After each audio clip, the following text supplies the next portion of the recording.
It's really is Of a course, treat. having me. Really, Yeah, thank you for having me. yeah.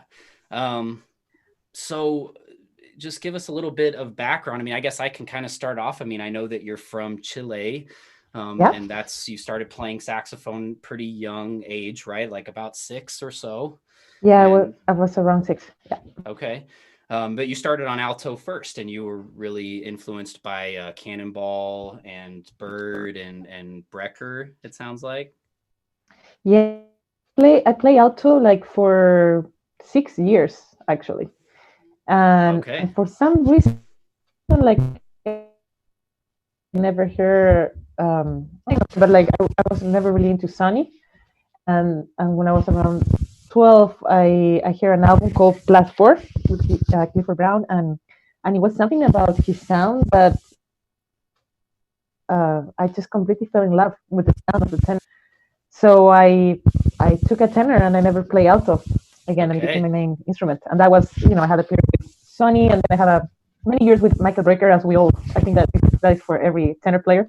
Sure. And my dad is a saxophone player as well, so he was really into Brecker and the Brecker Yeah. Brothers, Return Forever, Step Ahead, all of that. So that was kind of my main influence from 12 to 15, Sonny and Brecker.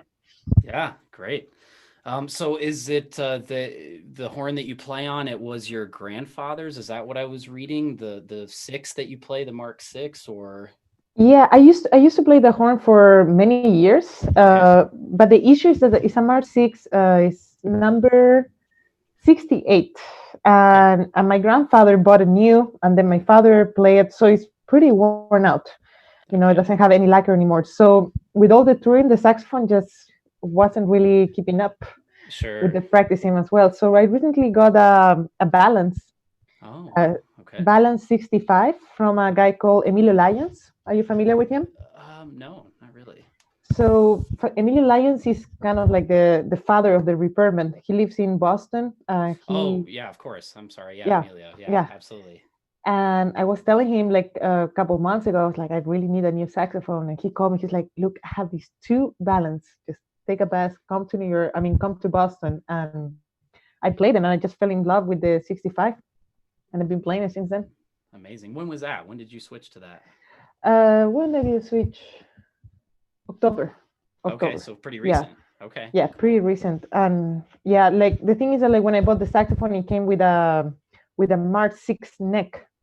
And I went on tour, and I was playing in the Big House in Amsterdam, and I met this guy from uh Goodwin saxophone shop in Amsterdam, and I tried a neck that was like the perfect fit. So I'm pretty happy with the setup. Very cool. That's Hmm. great. Um, so I wanted to ask you about the Sunny influence, Yeah. and like what was the first Sunny that you heard? Like what were the first records that you heard that you fell in love with his sound? And I know that was the first Mhm. thing for me was the sound. It's just unbelievable, right? Yeah, I mean, another thing that I really love about his playing, and to these days, is just it feels like he has a lot of humor in the way that he plays. It's very Absolutely. organic. I can totally hear somebody just picking up, and it resonates with me so much. Sure. It's so funky, you know. Yeah, yeah, yeah, absolutely. And the first album was Plus Four, and then, the sound of Sunny, Freedom Suite, Sure. way out west. Okay. Um, Yeah. Live at the Vanguard. And my favorite one is a live album. I can't remember the name of the musicians. It's a local rhythm section, but it's live in Boston. I mean, in Boston, in London, at Rodney Scott's. Okay. And it's volume one and volume two. Uh, Okay. it's in the late 50s, but that is actually my favorite ever Sonny Rollins album. Every Wow. time I Okay. hear it, I'm like, Cool.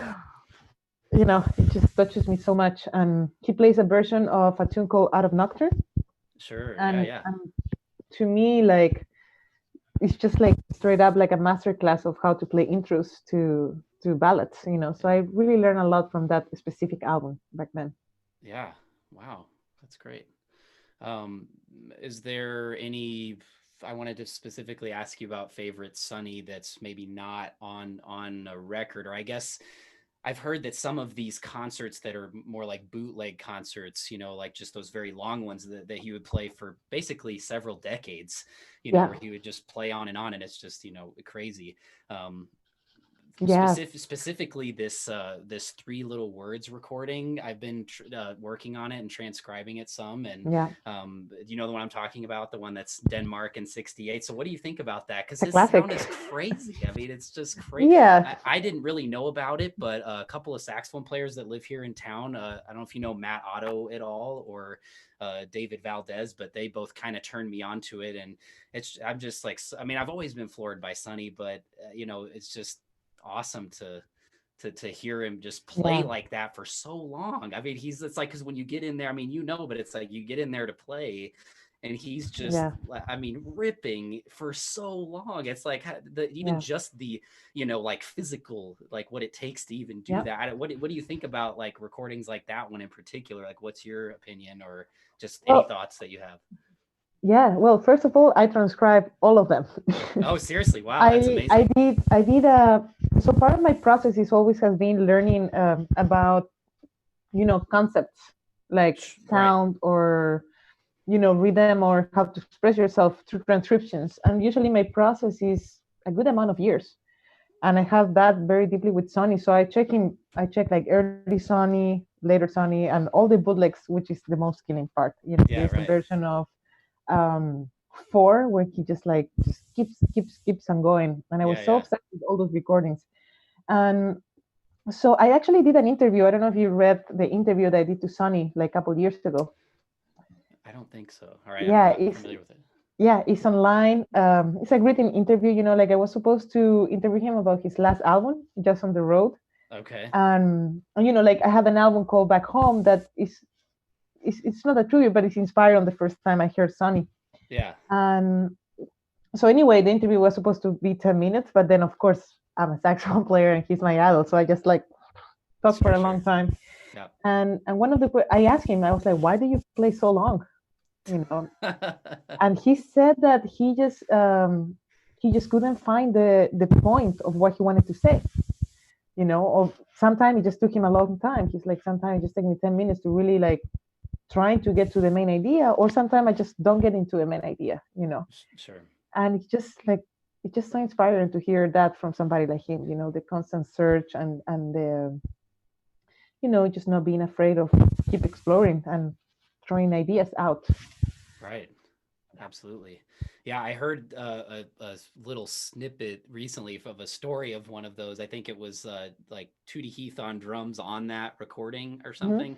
And so somebody, it was sort of like third hand, it was told to me, but I guess it was like he told this person like, oh, what about this like concert that you guys gave in Denmark? And his take on it was, yeah, well, you know what, man, Sonny played forever and I never got paid. That was what he said, and I was just, I could, I did I play was long soul. yeah, he did play a lot, and I can imagine like just sitting there and playing behind that, and Yeah. just I mean it's amazing to us of course too, but I can also imagine it from his Yeah. perspective too, which is funny. But Yeah, I just love like the patient in music, patience, just yeah, to trying to find what you want to say, even if you find it or don't find it. Like he said, like a bunch of times he just didn't find it, but it's yeah, just like just that pushing into something like unknown, and trying.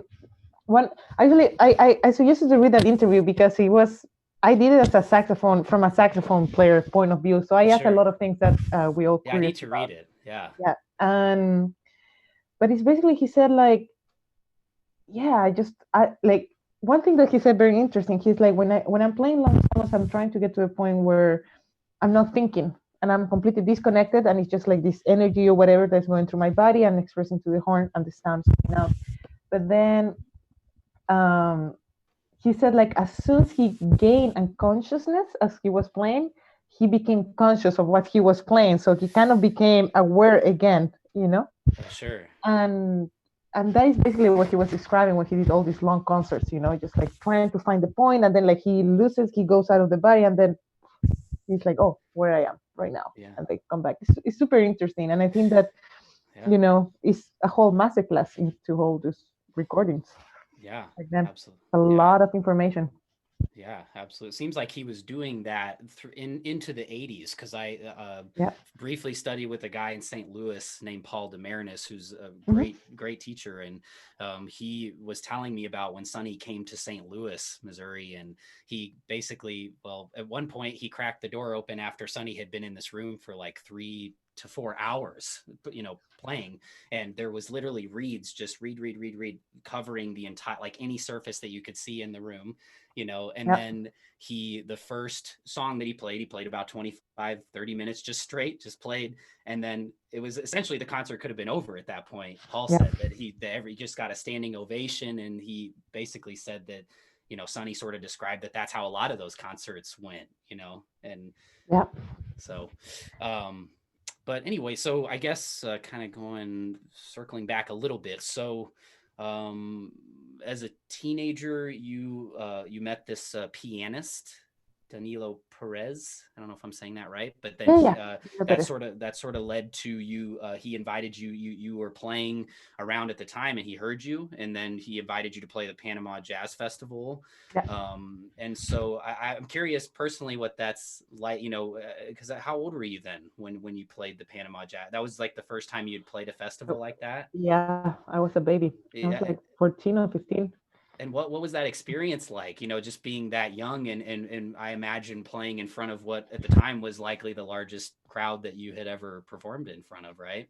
Yeah, well, I did a lot of live concerts in Chile. Okay, I did a mini tour with Randy Brecker back then when I was very young. They had him sure, as as a special guest, and then I play a lot in jazz clubs. But I don't remember. Like I never really had fear of playing in front of crowds.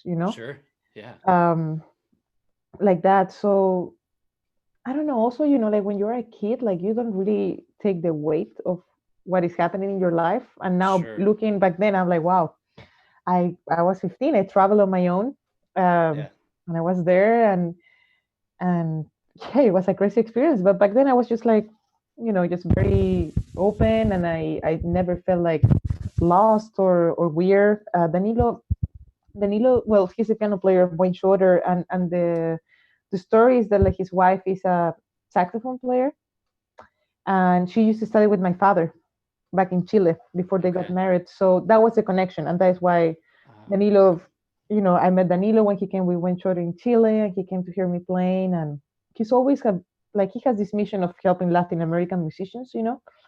Um, somebody from South America is very complicated to go to Berkeley or come to the States. Mostly because sure, of the right, money situation.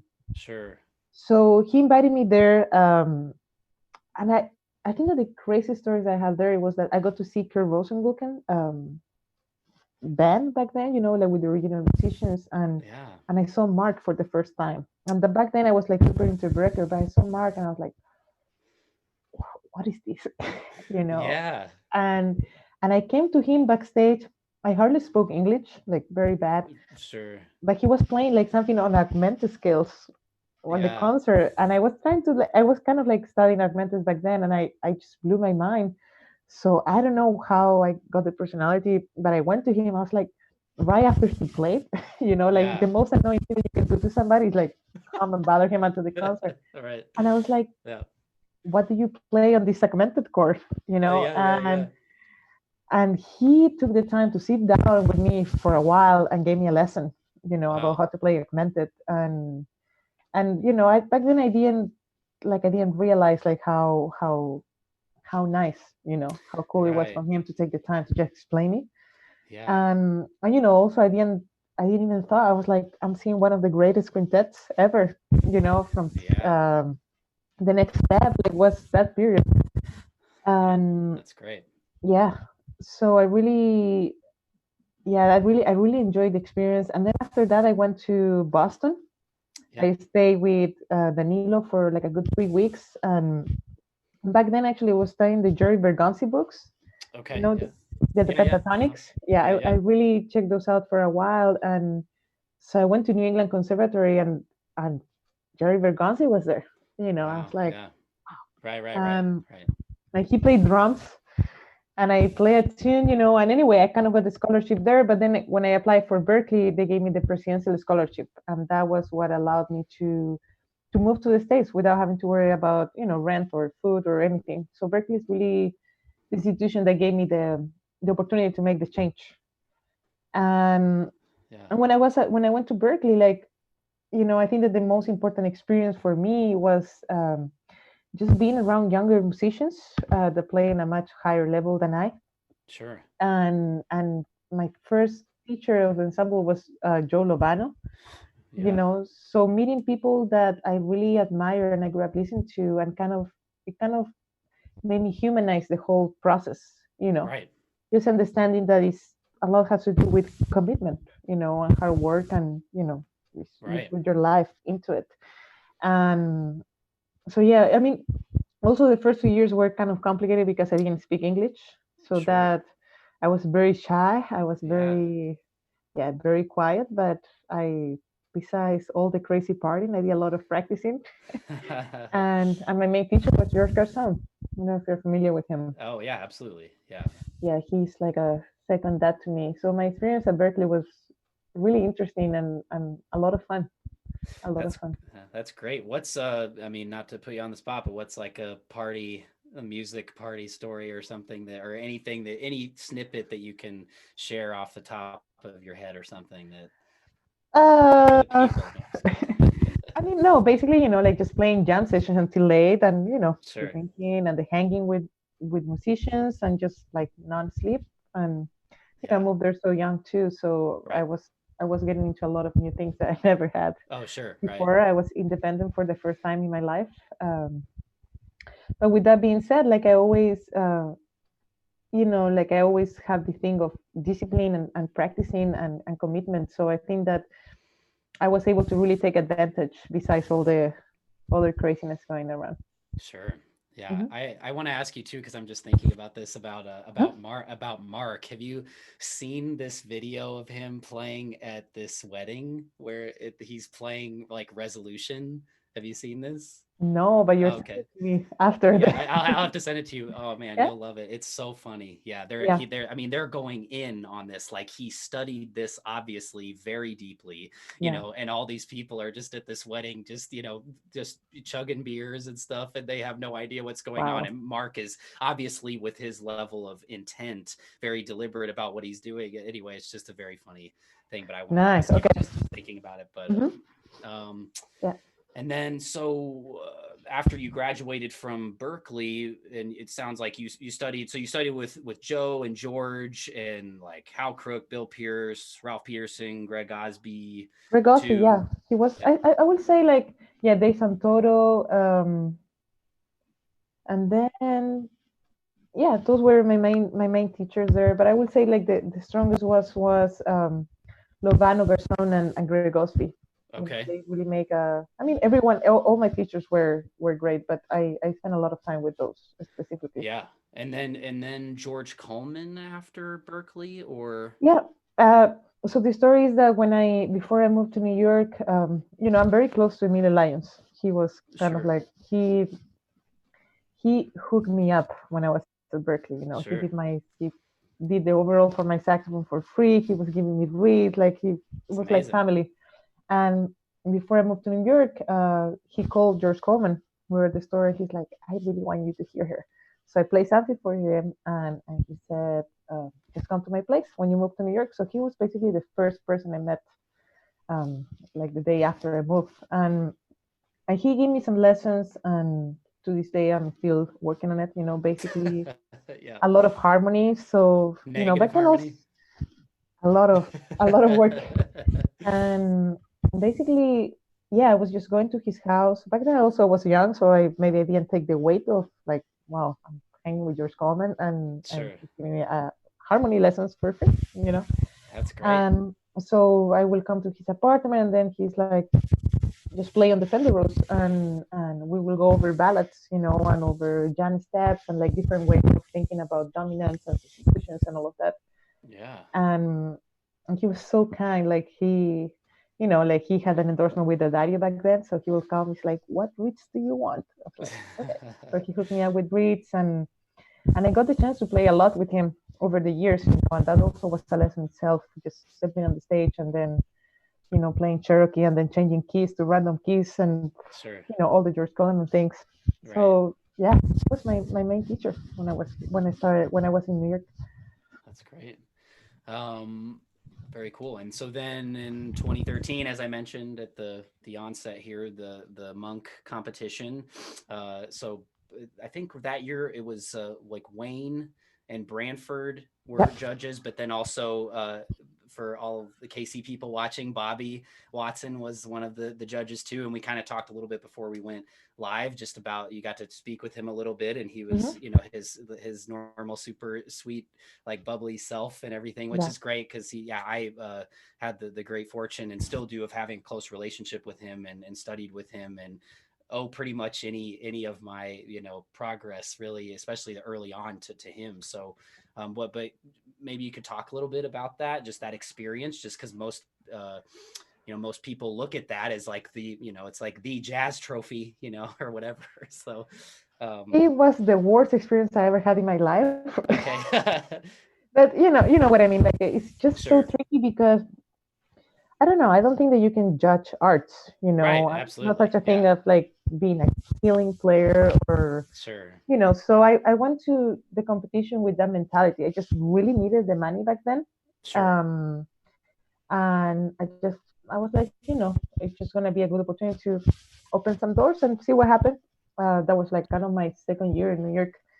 And I wasn't even expecting to get selected. And Uh-huh. then I got it. And, like my main preparation wasn't really like practicing more saxophone because I always practice a lot. It Sure. was mostly just mental, like what does it mean to win for me? Does Sure. winning the prize or just being able to be on the stage and have to play 10 minutes in front of all these people and just trying to be as much as I can, trying to be myself as much as I can and just have Yeah. fun. And so that was my purpose, like just be able to Sure. be on the stage. And I was still super nervous, like the whole situation really, it was very overwhelming. Everyone is just like freaking out, like in a room, like practicing, and you can hear everyone's heart like that. Yeah. uh, but then I started the competition. And so I didn't play anything that I didn't play before. I just did some trio things. I did my usual thing, and then at the very end I decided that I wanted to play original. And they started playing it. It was from the album with the Crash Trio called Eminem. Okay. And as soon as I started playing it, like it fell apart. I was the last one on the competition. Everyone was lost. Like everyone was on different. It was just like no way back. You know. Sure. Sure. And when that happened, it kind of I just that kind of brought me back to okay, the music. What are we doing? How do we get out of this? And Sure. and I'm very thankful that things fell apart because I just turned around. I was like just counting, and somehow we got into the blues, and because the solo section was a blues, and somehow we finished it too. And that for me was winning. Even if I got into the finals or whatever, I was like, I really tried to do my best without pretending. And Sure. then, when I got into the finals, I was more relaxed. I was like, I'm gonna get some money anyway, so everything is cool. Sure. And like also I was on the finals with musicians that I really admire, like Siobhan, Right. Pennicott, and Godwin, that we went to school together. Yeah. So the finals actually was easy for me. Yeah. And but I think that like the greatest thing about the whole competition thing, besides the money that I got, and Right. it's just that it has given me the it has opened it did open so many doors Right. for me to be able to do whatever I wanted as a musician, which I think is a we're privileged stage, just to be able to tour around the world and play with the same band and play the music that I want and just kind of have that kind of experience that I think is very important. So it's not to me, it's not even about career or becoming well known or the thing. It's just the experience to play and to grow and do something that is meaningful to you. Yeah. And I feel Absolutely. so privileged from that. Um, but yeah, also like it was interesting because before that I never really thought about gender. I'm Sure. a female and I play and I'm South American. Like I always consider myself just as a musician, and I want people to see me as an individual, and gender or like where I would look or whatever, it goes to the side. But a lot of people were pissed because I was a female, and I kind of made me aware of the jazz situation. Sure. You know? Yeah. Well, they're just gonna have to deal with it because you're amazing. Um, so I guess one thing I wanted to ask, just kind of Yeah. tying this back into what we were talking about with Berkeley and with schools and stuff like that. Um, what what's your opinion or just any thoughts you have about music academia and like jazz academia, just how the way that it impacts just the way that younger players learn to play, and all of that. Obviously everybody, there's all different, literally and figuratively schools of thought, but Yeah. just what do you think about that? Well, I think that at least in my case, like having the opportunity to come to Berkeley really helped me to be able to come to the States. I did not learn how to play saxophone at Berkeley.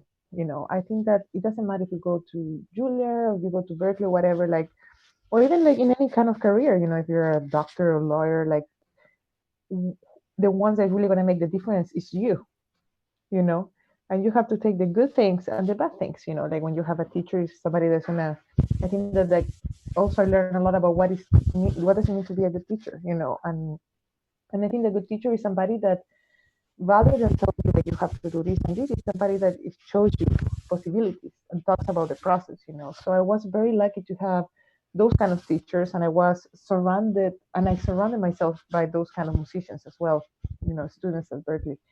Um, but yeah, I mean, I think that like the main thing that I would say is that you are not gonna go to Berkeley or to any school to learn how to play. That is just a lie, you know. Sure. Yeah. It's all in you, like how much advantage you take of the opportunity, all the practicing, frustration, playing with other people. You go to school just to learn about the community and you know, to be, to have the chance to study with somebody and talk about the process, Right. you know. Yeah. Um, but yeah, and then just to have a curriculum to say that you went to school, you have a bachelor is good. But Sure. I will highly suggest that like to younger students, like if you want to learn how to play, it's on you. It's not about going to any schools. Right. Absolutely. Definitely agree with that. Um, cool. Well, so I wanted to play a couple of clips. And the first one is it's a song. It's an original that you wrote for Sunny, I think, right? Yep. It's just called Sunny, and it's a I think a rhythm, sounds like it's rhythm changes in C. Is that right? It's kind of, yeah. I mean, Or it's does it funny. or Like I played it with, probably is more complicated than that. But yeah. no, it's just kind of like a easy tune, and that's funny. Like I grow that. Like I usually takes me a long time to write music, but I grow that tune like very shortly, and I think I Sure. play once or twice in my Yeah. life. Yeah. The Yeah. recording from it. Oh, I see. Yeah. Okay. Mhm. Well, and honestly, the reason I picked this out is really for also just I just thought it was a good, of course, audio representation, but visual too for this kind of medium. But just people getting a sense for how because at least me in particular, I know how long and how deeply you've studied Sunny to be able to sound like that, and to be able, and of course you obviously get to a point where through maybe some kind of abstract in a sense or osmosis you end up getting to your own sound eventually, but there's this process of being able to sound like someone else, to kind of learn how to speak maybe similarly to how you would learn how to speak a language or something. You learn it from people that you grew up with. Yeah, um, that's always um, been my goal actually. When it comes to transcriptions, is just to sound like somebody and then trying to forget about it. right. Sure. Yeah. Mhm. um, well, even though this is only maybe one of the 2 or 3 times that you played it, but I thought it was great. I thought it was cool. Thank So you. this is sounds like it's from a jazz club in Sweden. So was Yeah, this a band? Was this like a house band, or was this or that was with Pablo on bass. He's been my bass player forever, and okay, awesome. then Alan Ledner, Oh, great. Yeah. drummer based in New York, that was having for another drummer that was doing. Yeah, absolutely. Cool. That was back then from a tour in Sweden that we did for a couple months in the middle of the winter. Okay. Yeah, Interesting. yeah, yeah. And then Jim, if you can scroll it to like 220. So yeah, about there. And then yeah, let's listen to it a little bit. Mhm.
Jim.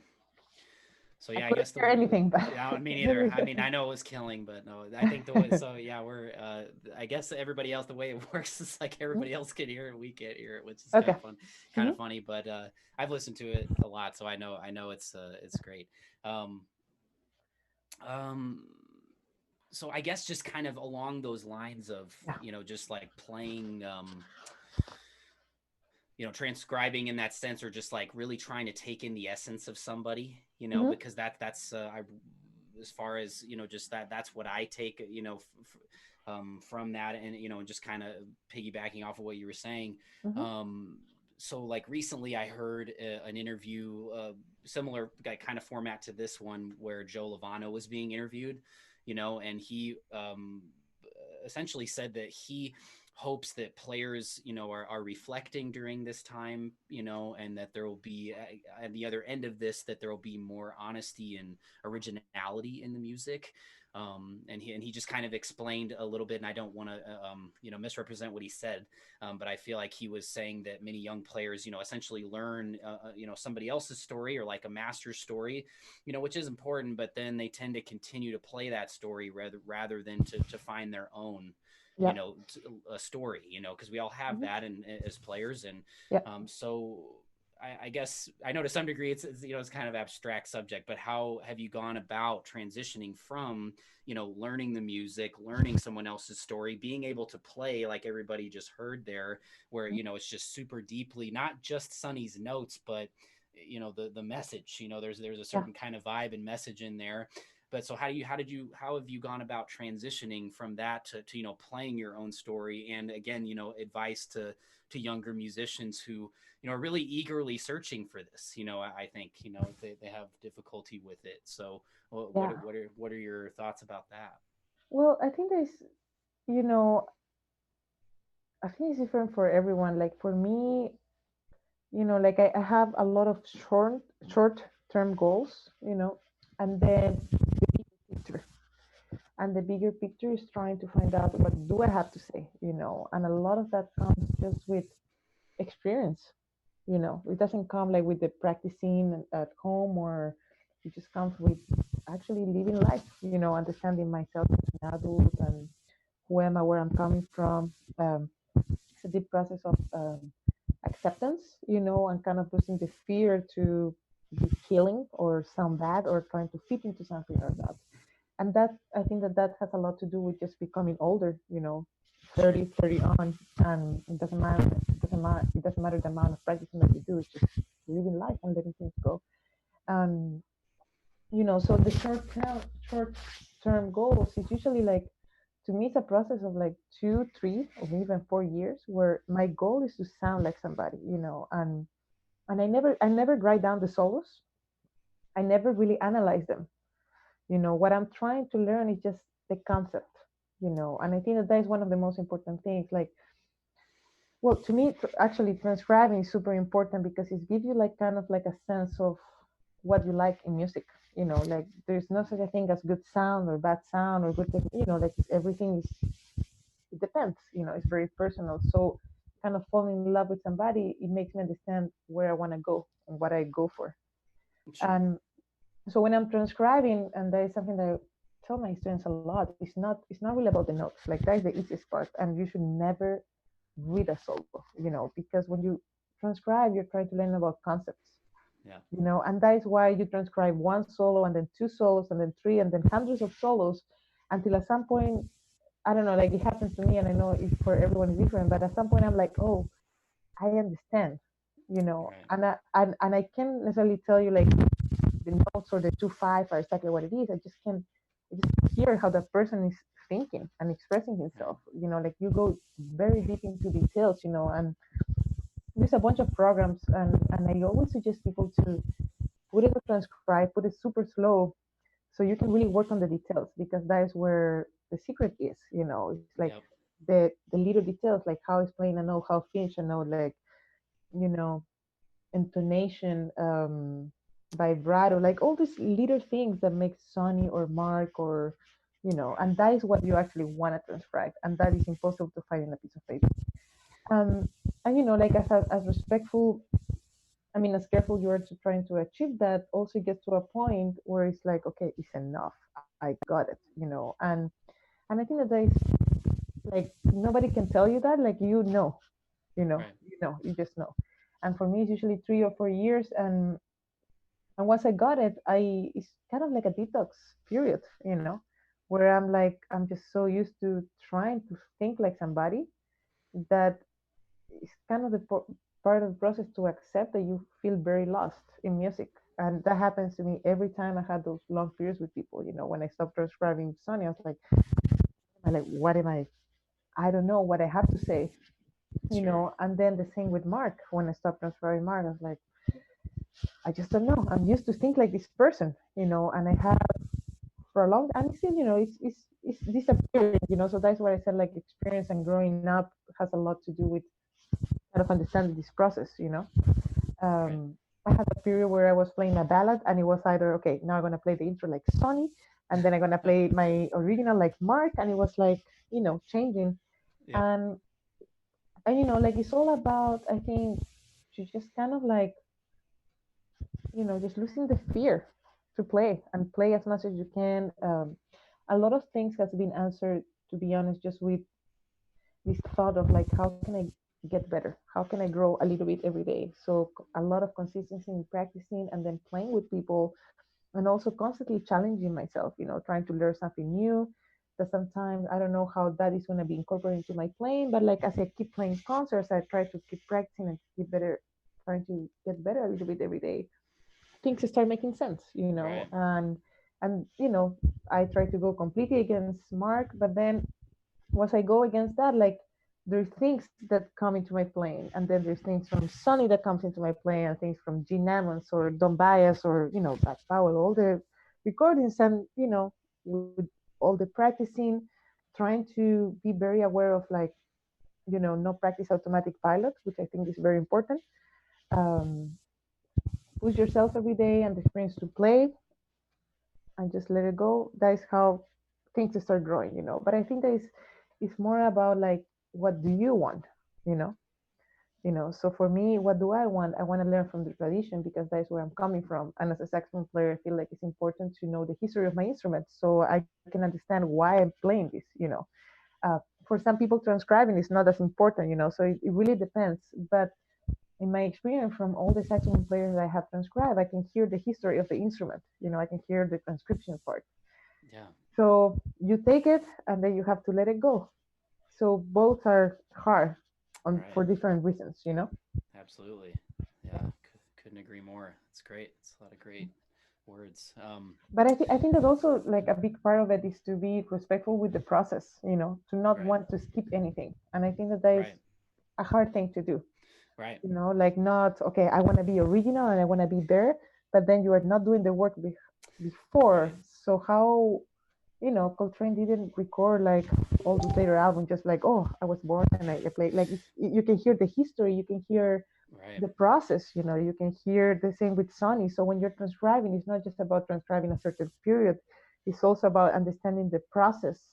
How they evolve and how they achieve that. So it helps you to understand like what you have to go through.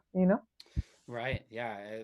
Something that Bobby said to me like maybe 10 years ago, just, Hmm. that has really stuck with me since then is that the further back you go, the further forward you're able to go, basically, and so Yeah. that's as far as just, kind of what you're talking about. I also feel like there's this, it's interesting when you slow down these solos because that's of course like that you have to do that, Yeah. and it's almost like they get better somehow, when you slow it down and it's a true master, there is really no, there isn't anything frivolous about it or anything like that. There's like when I first kind of like realized that, I guess just as a listener, when I first started, because I had a teacher who was like, okay, you need to slow this down and work on it. And then as I was listening to it, I'm like, man, this sounds great. It like basically any tempo, but no matter where it is, and Yeah. that's, I feel like that's when there's some kind of pureness or something to it. Yeah. I'm not really sure, but Yeah. something like that. And you can hear the details. Like Right, exactly. Yeah. I have some students that are like, well, slow it down is kind of cheating. And I think that is kind of like a very silly approach to it, because these Yeah. days, like we have technology, we have like programs like Transcribe, or Yeah. Amazing Slowdowner that it helps you to make the process easier and get Yeah. deeper into it, and Right. when you transcribe, that is the main point to like, and like I said, with anything that you practice, either do it right or not, because if Right. not, at some point you're gonna have to come back to it. Right. So taking advantage of what we have these days with technology and the way that we Yeah. can do it is very important, I think. Oh, you're so right, and it's certainly a generational thing, and maybe even has affected our ability to listen a little bit. Just because, I mean, I'll, just like a lot of people, I'm sure, just like have, iTunes pulled up or something, and I'm just like hitting, going back to the spot, back to the spot. But the It's first, frustrating too. yeah, and the first time that I like transcribed in a lesson with Bobby when I was like 18 or 19, it blew me away how much he could get in such like one listen and get this much. Whereas I mean, and obviously he's a master and I'm just like an 18-year-old, but I just mean in the sense that like, he basically was like, well, man, when I came up, I literally had to put like a rock on the needle to slow it Yeah. down so that I could hear it and then take it off and go back. Yeah. And then it's up to full speed. And that just like blew my mind. And now, it's like even 10 years after the fact today, it's still the technology is even, gone even more in that direction where it's just, there's really no, there's no excuse for not taking the time to do that and getting the details. And I'm so glad that you're talking about all of those things, because I mean, believe in all of that so deeply. Yeah.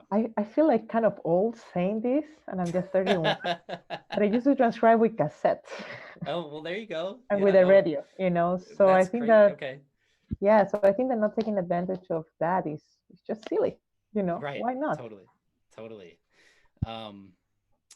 Okay, so I wanted to play a second video, and this one, it's from a couple years ago.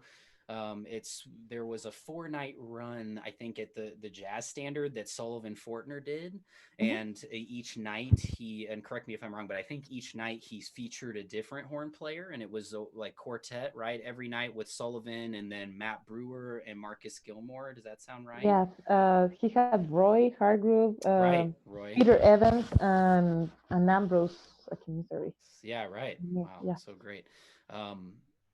And so this particular clip that I kind of spliced out of that was towards the end of this set, where you guys are playing this super burning like version of Without a Song. Oh God. So and it's awesome. Well, I'm assuming that I guess maybe we won't be able to hear it, but the crowd will be able to hear it, which is what matters. So Jim, if you have that one pulled up to play, it should be one of the two YouTube videos.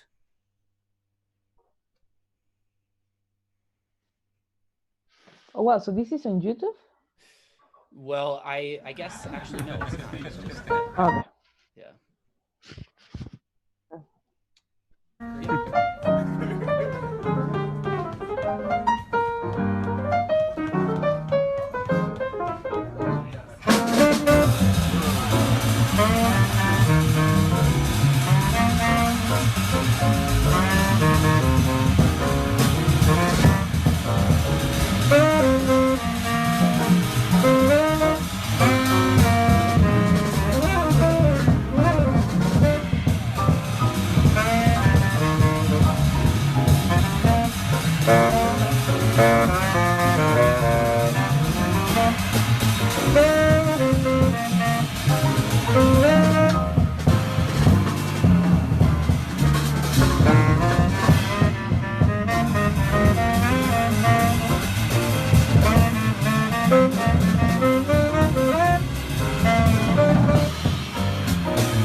Awesome.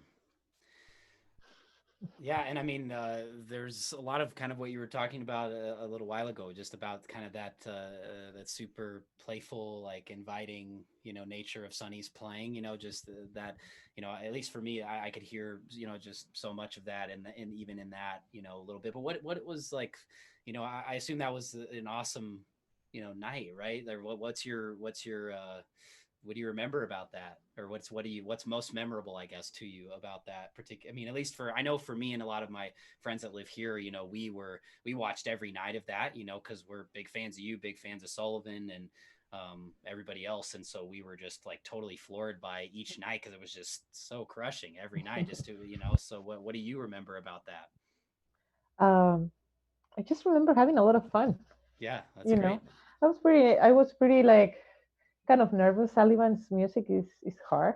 Sure. It's Yeah. beautiful, but it's like a lot of like changes. So, Sure. but I just remember having a lot of fun. And he's a close friend of mine, and That's great. mostly that, and just the music is just so open and goes to so many places. So when you get to play with people like that, it's just like forget about control, forget about everything, just being in the moment, and I really felt lucky to be part of those That's great. of that concert. Yeah. Um, and I just had a couple more questions for you if you have Yeah. a little bit more time. Mhm. Who are some of your favorite saxophone players today that are, obviously you mentioned Mark and a lot of the guys that you studied with, but maybe some of your favorite, contemporaries or otherwise that Yeah. we haven't talked about yet that you are very influenced by. Well, I don't know if like super influenced by, but like Sure. I'm really into Steve Lehman. Okay. Yeah. Sure. Um, I really like Mark Chim. Okay. Cool. I'm a big fan of Gadwin Lewis. No, I He don't think was the so. third player at the place at the Monk competition, and Okay. he has his last album is called Global, and it's really beautiful. Okay. Um, Alex Lore, Oh alto yeah. player. Yeah, yeah. Uh-huh. I'm a big fan of his, and yeah, I mean, Emmanuel Wilkins is quite young. Yeah, That absolutely. makes me feel pretty old. And Seamus, like a little bit older guys. Uh, Chris Potter. Yeah. Um, wow, it's so many, but I'm having a hard time to remember names. Lucas Pino, Walter Smith, Absolutely. of Yeah. course. It's an alto player that plays with Jared Clayton. I'm forgetting his name right now. Um, he recorded the last album. Um, Okay. anyway, Ben Wendell, Yeah, absolutely. Chris Chick, Yeah, Rich Berry. sure. So yeah, it's a lot of great people. It's kind of scary Absolutely. and it's beautiful too. Yeah, absolutely. Hmm.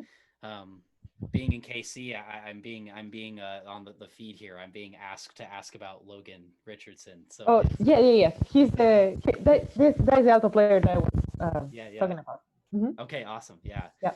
Um, and then do you know Ben Van Gelder very well Oh as yeah, well? Or of course. I, yeah, I yeah. forgot about him. Yeah, of course. He's amazing. I love his. Absolutely, absolutely. Yeah, Hmm. same. And then so your most recent project is called Visions, right? Yeah. And so I just wanted to talk about that a little bit. And I mean, congrats on such a great record. I mean, it's Thank really you. great. Um, so I guess I'm just curious of your any thoughts that you would want to share about it, maybe from like I don't know, just a conceptual Yeah. standpoint or something like that, or maybe Yeah. like messages that you hope to Yeah. like convey with the project, or what Yeah. your thoughts in that sort of way? Yeah. So the prayer, like, kind of like the source of inspiration was Frida Kahlo, but it wasn't like music that I wrote for Frida Kahlo. It was, Sure, um, I was very inspired by her own process of trying to find self identity to through art. So sure, through her own struggles and this process of like acceptance. So that was my main inspiration. And of course, I the album feels very old, yeah, but also it feels like, I mean, every album that I record is kind of like the end of a period. And for me that marked like, okay, this is the end of this year's working on this music. I'm working with these musicians, and the step into, okay, what is new, what do I have to say. sure, And like for me also was like a big change because I recorded so many trio albums. And but I was really hearing harmony on my tunes for quite a long time. So that is kind of like the conclusion from these 2 years, actually from all those years playing trio and then incorporate what I was hearing into the music. And sure. also, like it's a lot of like true composed tunes, which is something that I always had in mind, but it wasn't as clear on my trio albums, Yeah, you know? yeah, and no, I definitely yeah, I'm trying to think of, I can't remember the specific title of this track, but it sounded through composed to me, and I could certainly hear that Mark influence. I mean, it's your particular voice, but it's just as you bring up Mark, I just know, at least for me as a listener, and maybe specifically as a saxophone eccentric person or whatever, but Mhm. so that it was that I guess it's not really something that you really try to do consciously or whatever, but is there, like as far as like, tip of the caps or anything like that? I mean, it's just really just your voice, and that's what you didn't have necessarily those guys in mind or anything like that, or I'm just kind of No, thinking out yeah, loud. no, not at all. I'm like trying to Sure. get out of it, but like Sure, I'm in I a understand that. process. Yeah. Yeah, I'm also like not denying that I'm coming from there, because it's a Oh, big right. part of Yeah. my. So I'm trying to like get away from it, but it's part of my influence. So like I'm Right. in a period where I'm just trying to figure out like all the information, like all the years of transcribing, what is new, what I want to do, like lately I've been studying like a lot of Messiaen and also doing some transcriptions into that. So I'm just kind of like putting all the puzzles together, Right. and embrace all the transcriptions and all what I learned from them. I'm trying to figure out what do I have to say and what is how that all comes together. And Mark Sure. has been a very hard guy to kind of let it go because I'm so in love with his playing. Oh, yeah. I mean, So it's it's so hard. monstrous. Yeah. Yeah.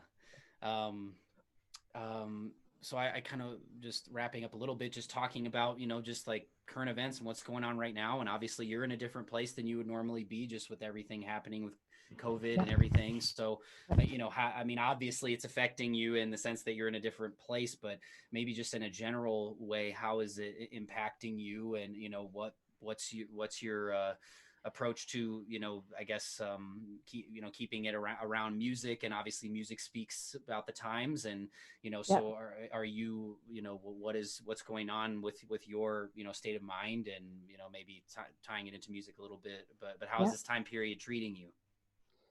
I think that we all, I mean, I think there's a common feeling around the everyone. I just feel very lost, Sure. like everything that I've been working for, regarding career or trying to just live in New York, everything is gone for I don't know how long. The Sure. New York that I knew, small, Metro, Right. Vanguard, everything's gone.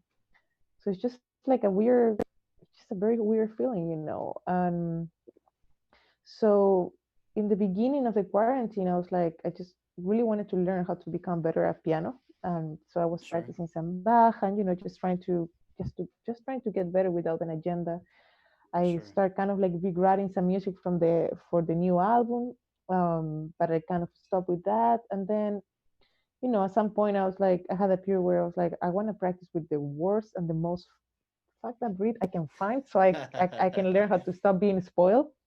Oh, yeah. So I practiced with like some really bad reads for a good Sure. month. I stopped like I usually like I spend a good hour on long tones, like very specific kind of practicing and a lot of Sure. techniques, so I can go like for a very long time. Absolutely. But I was like I just want to try to practice not controlling things. So I was just like going into my room, and I didn't do long tones for a month. I was just like just improvising, just practicing creativity or whatever. Sure. And now I'm kind of back into like, the long tones and just practicing some technique. I've been working a lot on, well, back then I was doing too, like I was transcribing some Messiaen, and then I got the book and I started like analyzing some things on, Yeah. diminished chords and just like different ways to approach Yeah. phrasing. Um, so I mostly like I'm practicing without an agenda. I'm just trying to figure out like how can I get a little bit better every day? How can I add? I'm just kind of practicing for me. Yeah. I'm just taking the time also to live. Like I was basically on the road 80 or 90% out of the year. These past 2 years has been quite intense, and to a point where I just didn't have time to breathe, and to feel or to deal with my own personal things. Sure. So this period is just like there's just a lot of feelings, a lot of thoughts, a lot of things are coming out, because I have time to think, I have time to feel, and I'm just allowing all those things to come up, and I'm kind of embracing that I don't have the control of what is going to happen. Right. Nobody has the control, and I think this is a weird, at least to me, for my kind of personality and the way I do things is a kind of like a completely new feeling. Sure. Um, so that's been, just I'm just practicing without an agenda. I'm trying to get into different things, maybe transcribe one solo here and there, the Messiaen thing, practicing piano, different music, and just living a little bit more life, which I never really did much because of all the intense practicing, and also Sure. just questioning like what do I want to do regarding like what bands I want to be part of, with who I want to be related, how I want to go about my career, and one of the things I decided is that I wanted to quit certain things and just kind of just do my thing, just do my Sure. thing with my band and dedicate to that and explore that, you know. Yeah. Absolutely. Um, yeah, I guess just wrapping it up. There's a question in particular that I saw kind of scroll up that that I wanted to ask.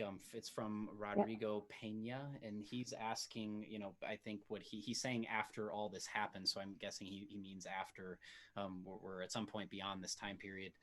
He says, "Do you plan to play in Chile, but outside of Santiago?"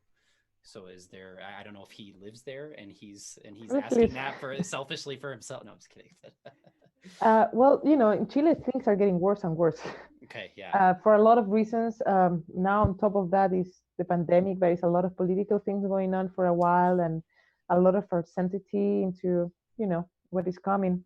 sure, So I am planning to go to Chile probably in December, just to see my family. I saw them just for maybe 5 days when I was there in January, and but yeah, I'm planning to go to Chile, and I don't know what is going to be the situation there, but if it's a possibility to play, But anyway, like all the gigs are canceled. Like I don't have work until 2021, so yeah, who knows? Everything is up on the air. yeah, right, Yeah. yeah. Well, we certainly even during this time, when you could, I guess, have more. A lot of us have more time on our hands, but either way, we're really appreciative of you giving some of your time to us, and My for pleasure.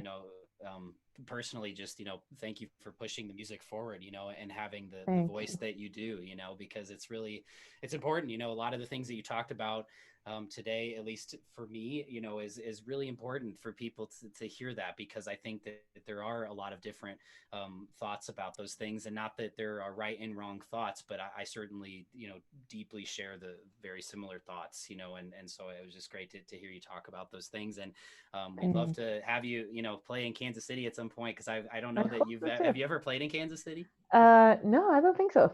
Yeah, so Yeah, I that haven't would been be there. great. I mean, people would It would be love nice. people would love to hear you here. So um well, anyway, thanks again, and take care, stay healthy during this time, and thanks so much for taking some time with us.